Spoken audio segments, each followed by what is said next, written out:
Hello everyone, स्वागत है आपका डिजायर ऑफ एजुकेशन के इस नए वीडियो लेक्चर में। आज के इस वीडियो लेक्चर में क्लास 11th की मैथ को कंटिन्यू करते हुए एक्सरसाइज 10.1 का क्वेश्चन 6 एंड 7 स्टार्ट करेंगे। तो चलिए वीडियो को स्टार्ट करते हैं। वीडियो को अंत तक देखिएगा, आपको क्वेश्चन एकदम से बेसिक से समझ में आएगा और आपके माइंड से कभी क्वेश्चन जाएगा नहीं। ऐसा धमाकेदार ट्रिक से बता देंगे कि आपको दोबारा क्वेश्चन को देखना भी नहीं पड़ेगा, एक ही बार में आपको आ जाएगा।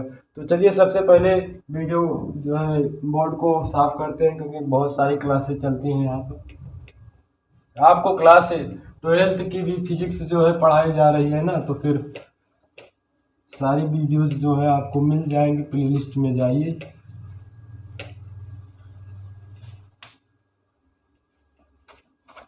तो क्वेश्चन जो 6 है उसको स्टार्ट करते हैं। तो आप रफ और कॉपी ले किताब और कॉपी लेकर बैठ जाइए, अच्छा सा नोट्स बनाइए।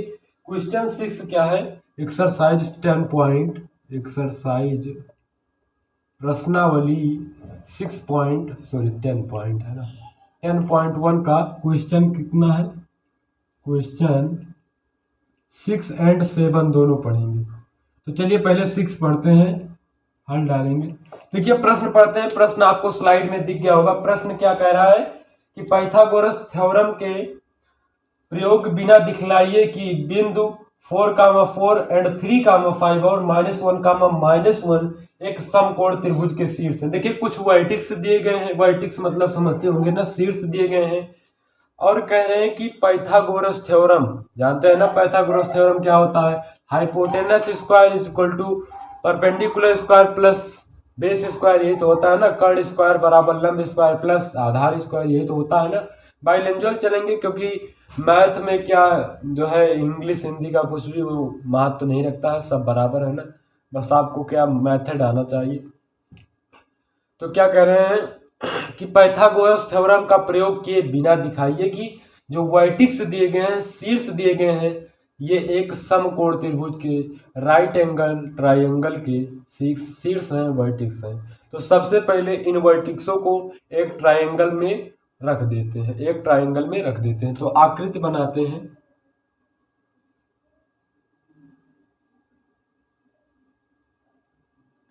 यहां पर दिख रहा होगा आपको, देखो ये ए है, ये बी है, इसको सी मान लेते हैं, इसको ए पॉइंट मान लेते हैं, ए वर्टिक्स मान लेते हैं, इसको B vertex and C vertex. तो इस वर्टिक्स के क्वाड्रेंट्स दिए गए हैं, निर्देशांक दिए गए हैं। पहला जैसा कि दिया गया 4,4 दिया गया है, एंड दूसरा क्या दिया गया है 3,5 एंड तीसरा -1,-1। इतने वर्टिक्स दिए गए हैं, बात क्लियर है। और क्या कह रहे हैं कि पाइथागोरस थ्योरम का प्रयोग किया बिना दिखाइए। अब देखिए पाइथागोरस अगर प्रयोग करते, आप पाइथागोरस थ्योरम प्रयोग करते तो उसमें क्या करते कि इस भुजा को निकालते, इस भुजा को निकालते और इस भुजा को निकालते, और इनमें दोनों में देखते, इनमें तीनों भुजाओं में रिलेशन देखते। अगर किसी भुजा पर फिर तीनों का वर्ग करते, मतलब अगर किसी भी भुजा का वर्ग करते और वो जो वर्ग आता वो अन्य दो भुजाओं के वर्गों के योगफल के बराबर आ जाता, तब आप क्या कह देते कि यह एक समकोण त्रिभुज है। तो समकोण त्रिभुज है, तो ये जो शीर्ष दिए गए हैं समकोण त्रिभुज के शीर्ष है। परंतु हमें पाइथागोरस थ्योरम को अप्लाई नहीं करना है, तो क्या करेंगे? हम जानते हैं कि जब दो रेखाओं, क्या जानते हैं कि जब दो रेखाएं एक दूसरे के ऊपर क्या होते हैं, परपेंडिकुलर होते हैं, लंब होते हैं, तो उनके प्रवणताओं का गुणनफल -1 के बराबर होता है। तो हम क्या करेंगे कि तीनों रेखाओं की प्रवणता निकाल लेंगे। जब प्रवणता तीनों रेखाओं की निकाल लेंगे, अगर इनमें से किसी भी दो रेखा का प्रवणता का गुणनफल -1 के बराबर हो आ जाएगा, तो हम कह देंगे कि जो जिस भुजा का निकल कर आएगा उसका जो शीर्ष होगा वो उसको कह देंगे कि यह एक समकोण शीर्ष है। और जब वो समकोण शीर्ष हो जाएगा तो क्या कह देंगे, वो यह एक समकोण त्रिभुज। चलिए निकालते हैं। सबसे पहले मान लिया रेखा AB की प्रवणता M1 है, BC की M2 है और AC की M3 है। तो क्या करेंगे कि M1 into M2 equal to -1। चलिए M1 की प्रवणता निकालते हैं। तो M1 मतलब AB की प्रवणता, ऐसे मत निकालिए, पहले सबसे एकदम बेसिक से ना, जैसा कि एग्जाम में लिखना है। मान लिया रेखा ए बी की प्रवणता जो है वो क्या है, m1 है। प्रवणता क्या है, m1 है। तो m1 is equal to 2 point से, 2 बिंदुओं से होकर जाने वाली रेखा की प्रवणता क्या होती है, y2 minus y1 upon x2 minus x1।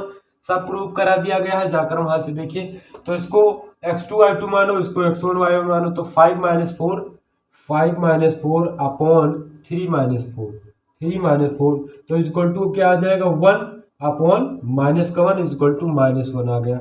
अब इसी प्रकार मान लिया रेखा BC की प्रवणता क्या है, m2 मान लिया, डायरेक्ट लिख रहे हैं आप, मान लेंगे यहाँ पर BC की प्रवणता, फिर ब्रैकेट में m2 लिखेंगे, इज इक्वल टू क्या करेंगे, y2 माइनस y1 अर्थात -1 -5 अपॉन -3 और -1 -3 इज इक्वल टू -5 -1 अर्थात -6 अपॉन -3 -1 अर्थात -4, माइनस माइनस प्लस हो जाएगा, 2 2 जा 4, 2 3 जा 6 इज इक्वल टू 3/2।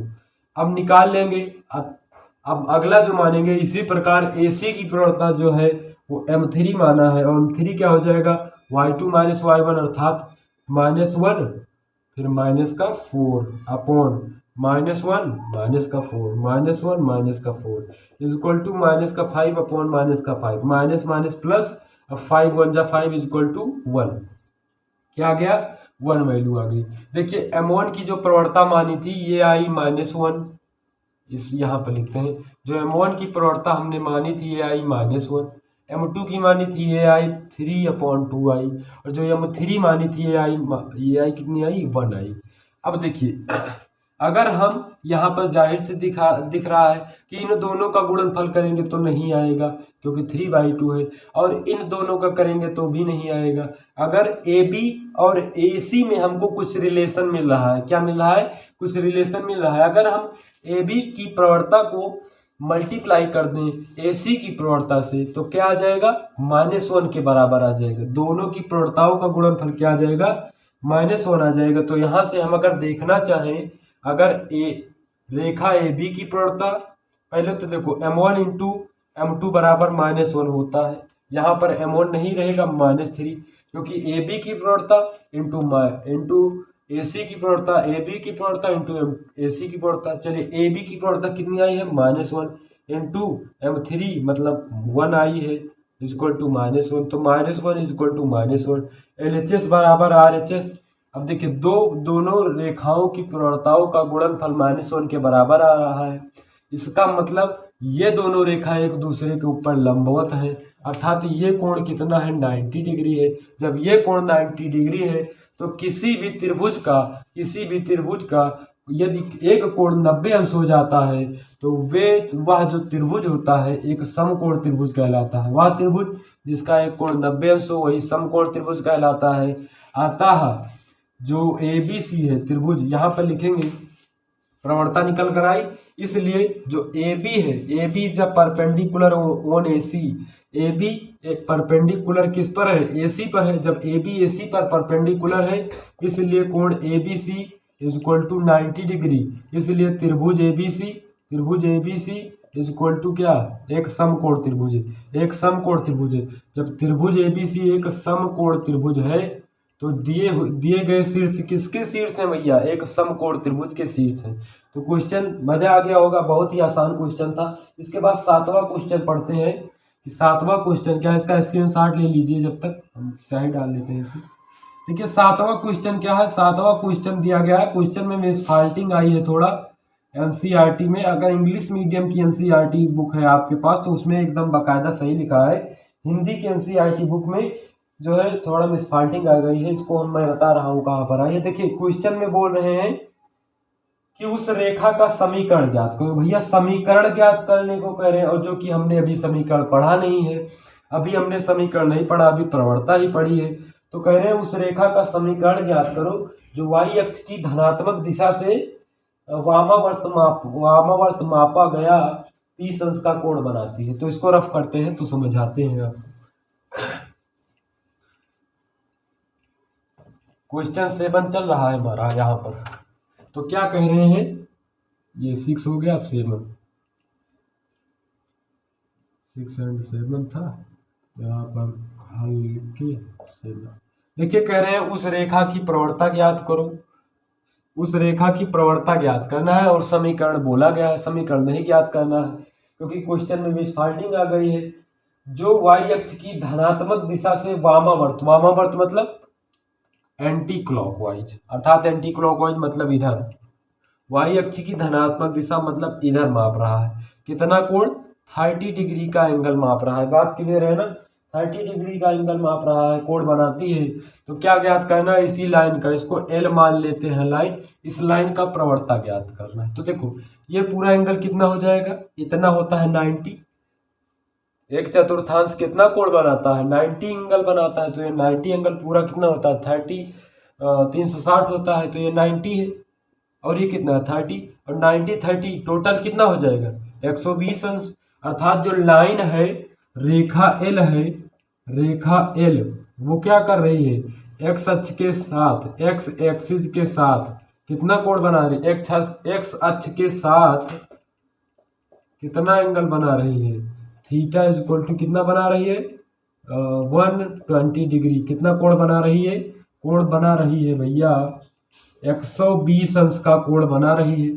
जब 120 अंश का कोण बना रही है, दोनों पक्षों में tan ले लेते हैं। यहाँ पर भी tan theta is equal to tan 120, tan 120। अब देखो कोई रेखा x अक्ष के साथ धनात्मक दिशा में एंटी क्लॉकवाइज डायरेक्शन में, एंटी क्लॉकवाइज डायरेक्शन में जब थीटा एंगल बनाती है तो उस रेखा की प्रवणता m is equal to tan theta हो जाती है। तो यहाँ पर tan थीटा के स्थान पे m लिख सकते हैं। m इज इक्वल टू, अब tan 120 की वैल्यू कितनी होती है? -√3 होती है। पर कैसे आता है?